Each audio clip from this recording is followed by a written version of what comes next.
traded for Dennis Schroder. And they got Timothy Luau-Cabarrot from the Philadelphia 76ers. And they traded away a conditional 2022 first-round pick. And I heard myself. I'm trying to look at your questions, and I heard myself on the broadcast. But anyways, a really nice deal for the Thunder. I think it shows that everybody is so worried about the Thunder's cap flexibility and how can the Thunder afford this. I'm so worried about what is the ownership going to do? What are these billionaires going to do? What they're going to do is they're going to make this team better. And that's what they're trying to do. And that's what this deal is all about. It's about making this team better. Everybody wants to know what's going to happen with Ray Felton. Ray Felton's our third point guard now. And he should be. The Thunder's second unit, go look at the numbers yourself. NBA.com/stats. The numbers are bad. They're really bad. And some of that was Paul George was not super comfortable playing with a part of the second unit. Some of it is that Ray Felton dribbled the air out of the ball. And he was good at times.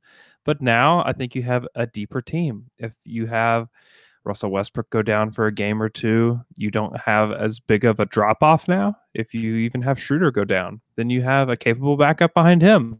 So I think having multiple guys that can handle the ball is super important, and that's what the Thunder did today. They also got a guy that can score.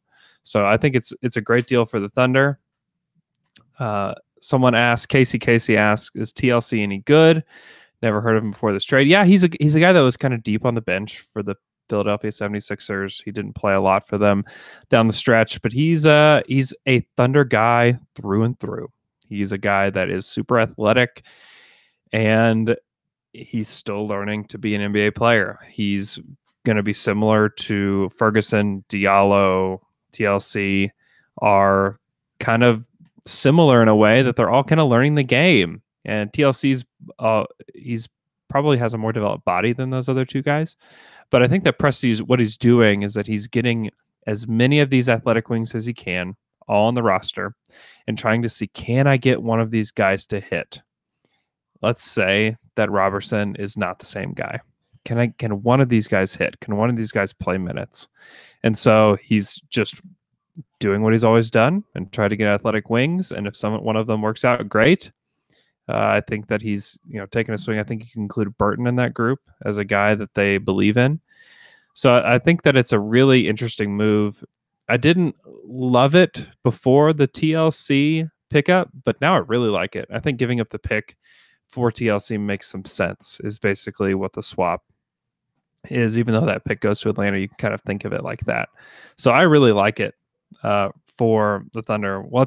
What is his role? This is from TND Reacts. What is TLC's role? He probably didn't have much of a role to start the season. If he's anything, maybe he's the backup small forward. He's kind of a tweener small forward shooting guard. He's a wing. I don't see him really playing a ton. Maybe he impresses in the preseason. This is a huge preseason for a lot of guys. It's going to determine a lot of things. And so I'm pretty interested to see what happens and how he compares to a Ferguson or compares to, I think Diallo is going to make the team, compares to Diallo. That's going to be a really interesting dynamic between those guys. So I'm excited to see that. Let's look here and see what other questions that we have. I don't have a ton of time on my hands, so I just wanted to get a quick video up for you guys. And for those that are listening, thanks for taking the time to listen. Let's see. If Dennis is good, can they trade him if they have to? I mean, I don't think that's the intent of this trade, is to flip him again. I think the Thunder really met some needs. They need scoring off the bench, consistent scoring. That's something they really lacked last year, and they really lacked a presence when Russell was out. And we kind of thought, that should be Paul George's job. But ever since really Reggie Jackson, and I know that we don't like to say that name around here, but he was the last point guard behind Russell that really was able to do something. And so I think that the Thunder look at Schroder as a guy that can come off the bench and really control the game and play fast. And that's what Billy talked about at Summer League. This team wants to play fast. And now they have a true identity that they can keep from start to finish, is that we have a point guard that's going to play at a frenetic pace and they have athletic wings and really just crazy athletes all over the place. And we are going to play tremendous defense, and we are going to play fast. We're going to get on the break.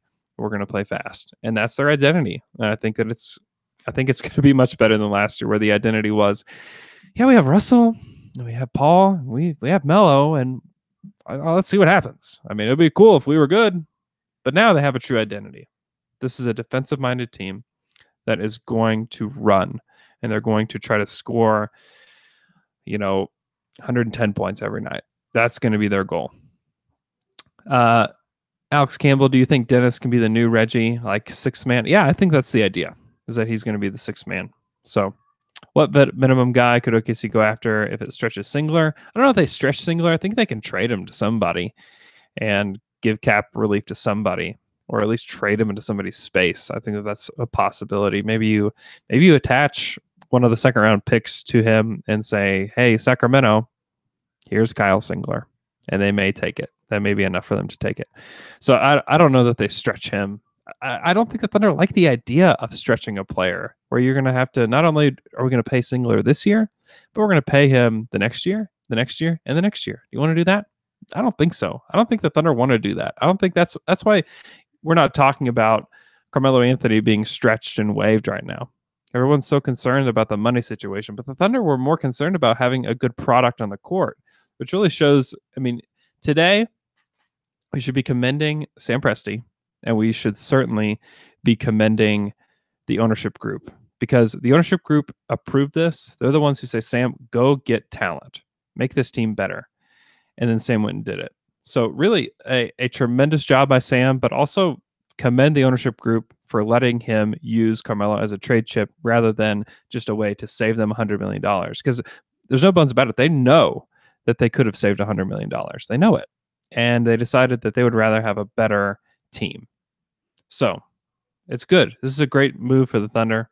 I think that it's a really awesome deal for them, and I think that it plays straight into the identity with Luau Cabarro and with Schroder. They're fast, they're athletic, and the Thunder have a chance to find a wing that could potentially be a 3-and-D type of guy that can defend, and it's great. I think it's a great deal for them. As far as Atlanta, it's a nice deal for Atlanta. They get a first-round pick that probably won't be any good, but that's okay.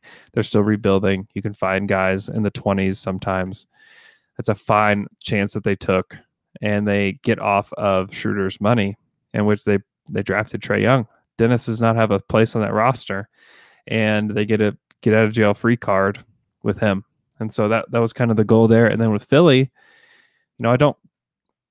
I get it that they lost Bielitsa to Sacramento, which is such a weird deal in the first place, but they get their stretch four that they wanted.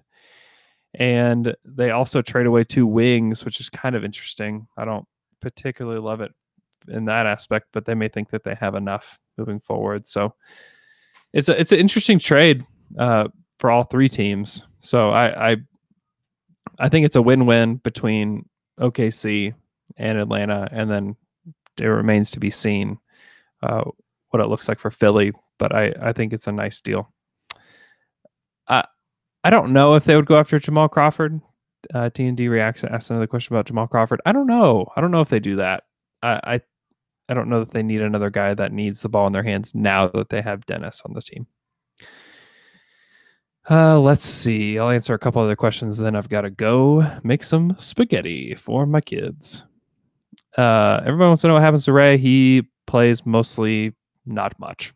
He's a third point guard. I think that he'll be in and out of the rotation. Thoughts on Beasley to OKC? He's not really a Thunder guy. He's not a great defender. The idea of Beasley would be that he would come in and score, but now you don't really need that per se. I don't think that that's a true concern. Do you feel OKC playing faster and with defense is aimed at taking on Golden State? Absolutely. I think that now from top to bottom, they have guys that feel like they can play. Excuse me. Against Golden State or Houston. And I think that that's the goal. Because in the past, you've had your Enes Kantors, you've had your Carmelo Anthonys, guys that at the end of the day are one of the top 5 players on your team, but they can't close a game for you. And Thunder don't want that anymore. I think they're done with having guys like that, experimenting with guys like that. They want guys that can play the whole time. And so I don't know. It, I got Jared asking about no, not Jared. Somebody with a very long name asking about his defense. It remains to be seen for me. I don't know. Atlanta has been bad, and when teams are bad, players don't always play their best.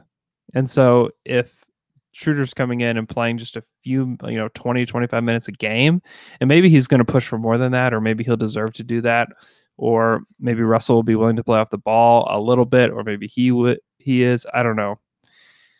I don't know. I don't think that I lost my train of thought. I don't think that his defense in particular is you can't look at last year and tell exactly what kind of defender he's going to be this year for the Thunder. I think that you can take some of it, but I think you have to take it with a grain of salt because that team was losing a lot of games. And when you're losing night in and night out, I don't think that you play the best defense. And so we'll see what he looks like as the backup point guard. Don't expect a lot defensively, but I think that offensively he definitely fits the mold.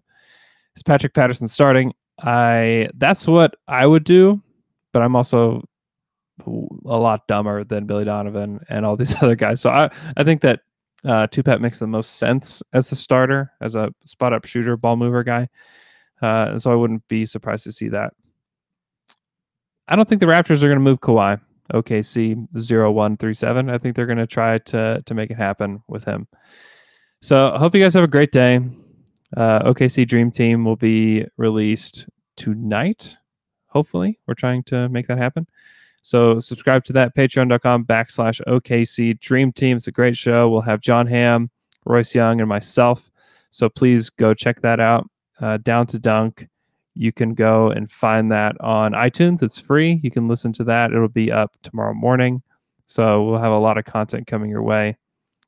Alpha G, I'll answer this real quick. What does the trade exception mean? So the Thunder acquired a $10 million trade exception. That happens whenever you trade with the team and they take on more salary than you do. And so the Hawks took about $10 million in salary more than what the Thunder did, which means the Thunder save quite a bit.